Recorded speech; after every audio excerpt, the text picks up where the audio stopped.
Earlier this month, Solomon Perel, a 97-year-old survivor of the Holocaust, passed away at his home in Givatayim, outside of Tel Aviv. Solomon Perel, who was known as both Shlomo and Sali to his friends and family, has a unique story in the annals of the history of the Holocaust. To conceal his identity during the years of the Shoah, Shlomo not only purported to be ethnically German, but he actually joined the Hitler Youth. And as far as we know, Shlomo Perel was the only Jewish member of the Hitler Youth during the Holocaust.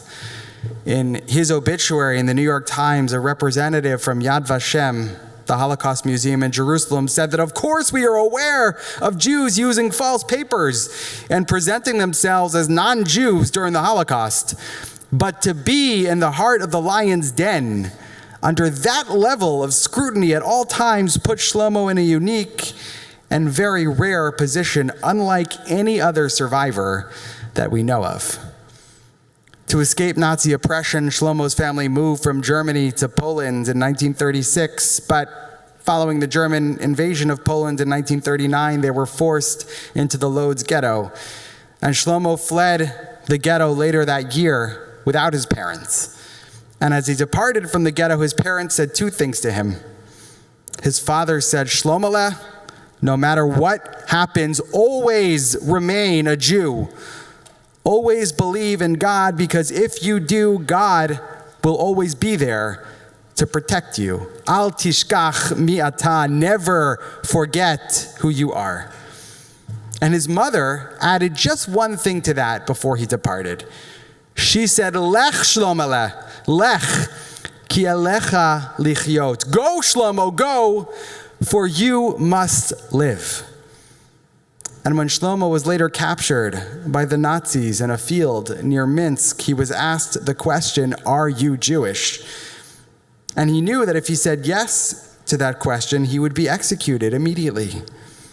And at that moment, time stopped for Shlomo. He heard the final words of both his parents ringing in his ears. On the one hand, he heard his father's voice, "No matter what, always remain a Jew." And yet, on the other hand, he heard his mother's voice, "You must live." And as he put it in an interview with Yad Vashem, that was, without question, the most difficult moment of his life. He was stuck between life and death, between the final words of his mother and the final words of his father. But then, in a moment of clarity, his mother's words rose to the forefront of his mind. "Go, Shlomole, for you must live." And so he heeded his mother's final wish. He did what needed to be done to survive. And he said to that Nazi in a confident, self-assured voice, "I am Volksdeutsche. I am of pure German stock." And miraculously, the Nazi believed him. And so Shlomo changed his name. He joined the Hitler Youth, and ultimately he survived the Holocaust. As he would later put it, "I became a split personality. I was a Nazi by day and a Jew by night."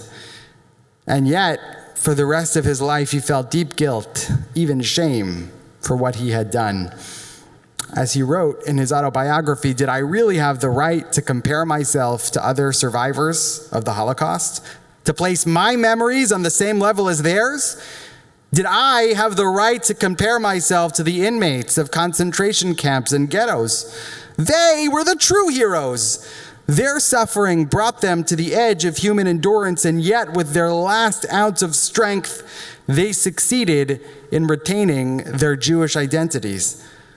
I, on the other hand, had gone about among the Nazis. I had worn a uniform that included a swastika. I had yelled, 'Heil Hitler.'" And I think we can all agree that Shlomo Perel was being far too harsh on himself. He was a 14-year-old kid who did whatever he could to survive in the midst of the darkest, most treacherous circumstances in human history. What he did was not only understandable, it was justifiable. And I want to remind everyone here this morning that, thank God, we are not in the same position as Shlomo Perel. As many of you know, today has been labeled as a national day of hate by neo-Nazis and white supremacists all across the country. Today has been designated as a day whose explicit purpose is to intimidate and harass and terrorize American Jews. And yes, it is awful, and it is terrible, and it is sad that less than 80 years after the liberation of Auschwitz, we are once again dealing with Nazis threatening synagogues. Literally, it's almost hard to believe. But unlike Shlomo Perel, we don't have to hide our Jewish identities just to survive. Despite how difficult things have been for American Jews over the past 5 or 6 years, and we all know they have been incredibly difficult, we should still feel deeply, deeply blessed to live in a country where our right to freely practice our religion is protected by the Constitution. We should feel blessed to live in a country where our vice president is married to a Jew. And we should feel doubly blessed to live in a country and a town where on Thursday, I received an unsolicited text message from Detective Mullaney of the Livingston Police Department telling me that they are well aware that the 25th is going to be a very difficult day and that there will be an extra police presence here at our synagogue to protect us this morning. No country in history has ever provided that kind of protection and support for our people. And for that, we should be incredibly grateful. Despite how scary things might seem today, and they seem really scary today, we are not living in Nazi-occupied Poland. We still live in the United States of America, a country founded by George Washington, who told the Jews of the Toro Synagogue in Newport, Rhode Island in 1790 that they would live in a country defined by religious liberty, a country where Jews would never have to be afraid, a country whose government would give bigotry no sanction and persecution no assistance. Those are George Washington's words. Those words rang true in the 18th century, and thank God they continue to ring true today. In just over a week, we'll be celebrating Purim. And on Purim, we read the book of Esther, the story of a young Jewish queen in ancient Persia who concealed her Jewish identity for the sake of staying alive. In fact, in Hebrew, Esther's name means hidden, because that's exactly how she kept her Jewish identity. But things change for Esther, as we know, when it becomes clear that Haman plans to wipe out the Jews of Persia. Esther has to make a choice, whether to reveal herself to the king in order to save her people, or to keep her identity hidden. And in a sense, Esther was being asked the very same question that Shlomo Perel was asked. Are you Jewish? And eventually, for Esther, the answer was a resounding yes. And it was only after Esther proudly and actively embraced her Jewish identity that the Jews of Persia were redeemed. And that, above all else, is the lesson that I want us, American Jews, in the year 2023 to learn from the Purim story. This is not the moment to conceal our Jewish identities. This is the moment to proudly reveal and affirm and celebrate our Jewish identities. Why is Purim celebrated on the 14th of Adar? Because the 13th of Adar is the day on which Haman had planned to annihilate the Jewish people. But as the Megillah tells us, Nafochu, Haman's plan was flipped on its head. What was supposed to be a day of hatred and violence was transformed into a day of joy and celebration. And today, February 25th, 2023, we are living through our very own version of the Purim story.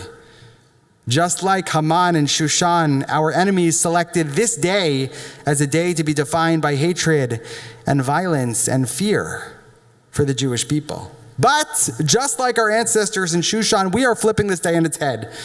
We're singing, we are rejoicing, we are celebrating Eli becoming a bar mitzvah. What was meant to be a day of fear has become a day of celebration. What was meant to be a day of hatred has become a day of love. After Haman's plot is foiled in the Megillah, we read the very famous verse, La Yehudim hayta ora v'simcha v'sason v'ikar. The Jews enjoyed light and gladness, celebration and honor.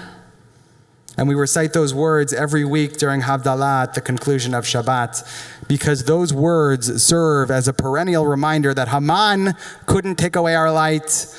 The Inquisition in Spain couldn't take away our light.